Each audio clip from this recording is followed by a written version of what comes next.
फुलेरिया दूज, फतेहपुर राजस्थान, सन 1965। एक अद्भुत और असाधारण बालिका का जन्म हुआ। गिन्नी देवी बोहरा और खड़क सिंह बोहरा माता पिता ने उसे नाम दिया मंजू, जिसका अर्थ है प्रभावशाली, मधुर और बादलों पर आई ओस की बूंदों की तरह शीतल। जब वो केवल 4-5 वर्ष की ही थी, तभी से दया भाव और प्रेम की भावना उनके मन में भरी हुई थी। अगर खेलते खेलते उनके किसी साथी को चोट लग जाती तो उसका दर्द वो खुद महसूस करती थी और उनकी आंखें आंसुओं से भर जाती थी। जैसे जैसे वे बड़ी होती गई, ये दया भावना और स्नेह की भावना उनके मन में प्रबल होती चली गई। उनकी ऐसी भावना को देखकर उनके सभी परिजन, उनके साथी और गुरु यही बोलते थे कि ये बच्ची जन कल्याण के लिए, उनकी सेवा भाव के लिए खुद को न्यौछावर करेगी। समय का चक्र न रुका था, न रुका है और ना ही कभी रुकेगा। देखते ही देखते मंजू बाईसा विवाह के योग्य हुई और विवाह हुआ चूरू के धार्मिक, प्रतिष्ठित और बाबू साहब भगवान को समर्पित कोठारी परिवार में, और अर्धांगिनी बनी श्री प्रकाश जी कोठारी की, जिन्होंने बचपन से ही अपने परिवार में बाबू साहब भगवान की भक्ति देखी थी और वो खुद भी बाबू साहब भगवान के अनन्य भक्त हैं।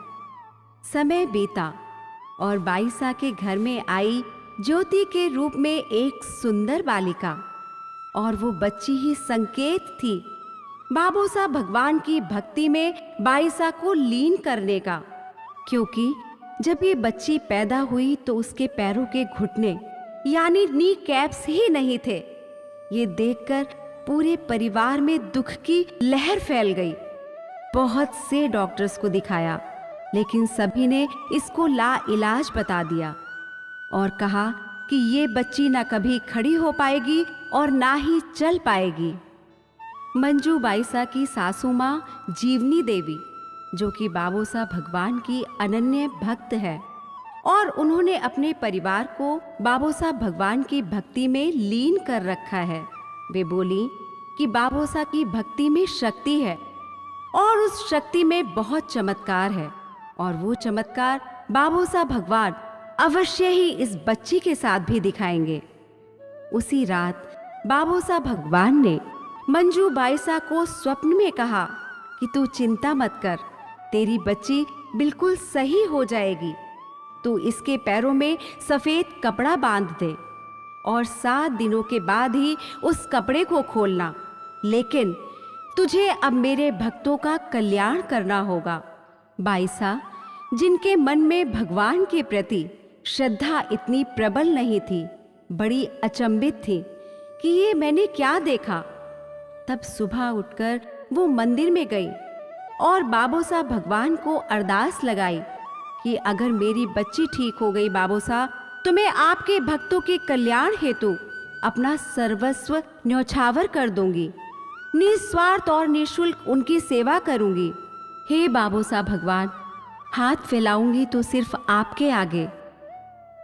आपके भक्तों से ना कभी कुछ मांगूंगी, ना ही कभी कुछ लूंगी। और ये कहकर उन्होंने बच्ची के पैरों में सफेद पट्टी बांध दी और उसी दिन का इंतजार करने लगी। ठीक 7वें दिन जब वो पट्टी खोली तो अपनी आंखों पर विश्वास ही नहीं कर पाई। बच्ची के दोनों पैर एकदम सही थे और वो सामान्य बच्चों की तरह ही चल फिर सकती थी। बस तभी मंजू बाईसा बाबू साहब भगवान के सामने नतमस्तक हो गई और सौगंध ली कि हे बाबू साहब भगवान, आज से आपकी नाम की मशाल निरंतर जलाती रहूंगी। दिन रात बाबू साहब की भक्ति में लीन बाईसा जगह जगह बाबू साहब भगवान के नाम की जोत जलाने लगी। बाईसा को महसूस हुआ कि सिर्फ कुछ ही भक्त क्यों बाबू साहब भगवान के नाम की जोत जलाएं। ये सोचकर उन्होंने जगह जगह मंदिरों का निर्माण किया और फिर सबसे पहले मंदिर बनाया चूरू में।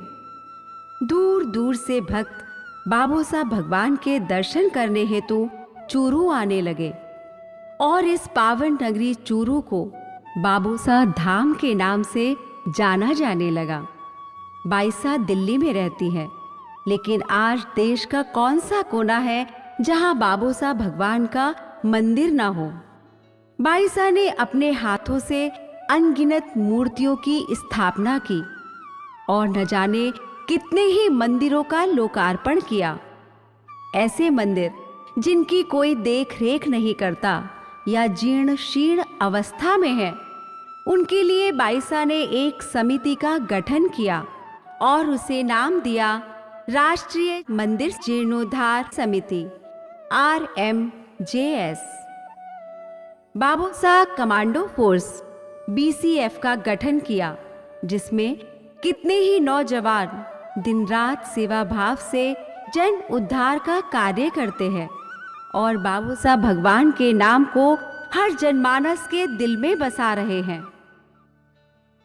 आज का युवा वर्ग जिधर देखो बस यही दिखाई देता है कि वो कितनी गलत आदतों के, कितनी गलत संगति के शिकार हो रहे हैं।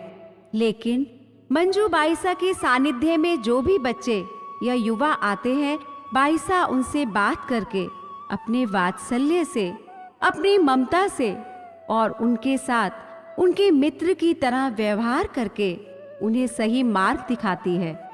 बाईसा हर क्षेत्र के लिए इतनी जागरूक है कि जो भी बच्चे या बड़े उनसे बात करते हैं, वो यही कहते हैं कि उन्हें किसी काउंसलर या मनोवैज्ञानिक की सलाह की जरूरत ही नहीं है। बाईसा हमेशा हर कला को बहुत प्रोत्साहन देती है।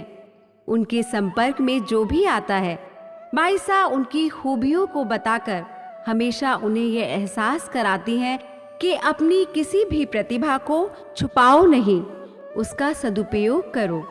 और इसीलिए बाईसा की देखरेख में बच्चों की विशाल कला प्रतियोगिताओं का आयोजन होता रहा है, जिसमें हजारों बच्चों ने भाग लिया है।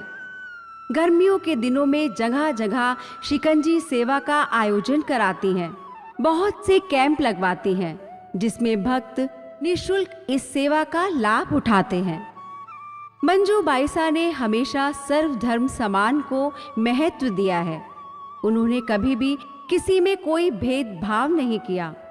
उन्होंने हमेशा धर्म के ऊपर एक इंसान को समझा है और यही कारण है कि अमीर गरीब, छोटा बड़ा, उनके लिए सब बराबर है। वो अपनी ममता का हाथ सबके सर पर एक समान रखती है। मंजू बाईसा ने अपने भक्तों को इतना प्यार और इतना स्नेह दिया है कि बच्चे हों या बड़े, अपनी हर खुशी बाईसा के साथ ही मनाना चाहते हैं। चाहे वो उनका जन्मदिन हो या विवाह की वर्षगांठ, चाहे होली हो या दीपावली, जन्माष्टमी हो या रक्षाबंधन, बाईसा अपने भक्तों के साथ हर त्योहार को धूमधाम से मनाती हैं। कितने ही वृद्धाश्रमों, अनाथ आश्रमों और कुष्ठ आश्रमों में जाकर बाईसा खुद अपने हाथों से उनको भोजन और कपड़े वितरित करती हैं, उनके सुख दुख की बातें पूछती हैं और हमेशा उनके साथ खड़े रहने का आश्वासन देती हैं। जिन नेत्रहीन या दिव्यांग बच्चों को, जिनको दुनिया किसी योग्य नहीं समझती, उनको बाईसा ने अपने हृदय से लगाया और उनका गृहस्थ जीवन बसाया। बाबू साहब भगवान ने अपना स्वरूप और अपने दर्शनों का माध्यम मंजू बाईसा को चुनकर भक्तों को निहाल कर दिया। बाईसा के हाथों से बाबू साहब भगवान के 3 वरदान स्वरूप जल, भभूति और ताती जब भक्त लेते हैं तो उनके सभी संकट, व्याधाएं और परेशानियां दूर हो जाती हैं। सुरक्षा कवच की तरह ये ताती भक्तों की रक्षा करती है। यह ताती कोई साधारण धागा नहीं। हर ताती पर 540 बाबू साहब भगवान के नाम की मालाएं होती हैं। बाबू साहब भगवान के कीर्तन में जहां बाईसा अपने भक्तों को दर्शन देने हेतु आती हैं और साक्षात्कार कराती हैं बाबोसा भगवान से।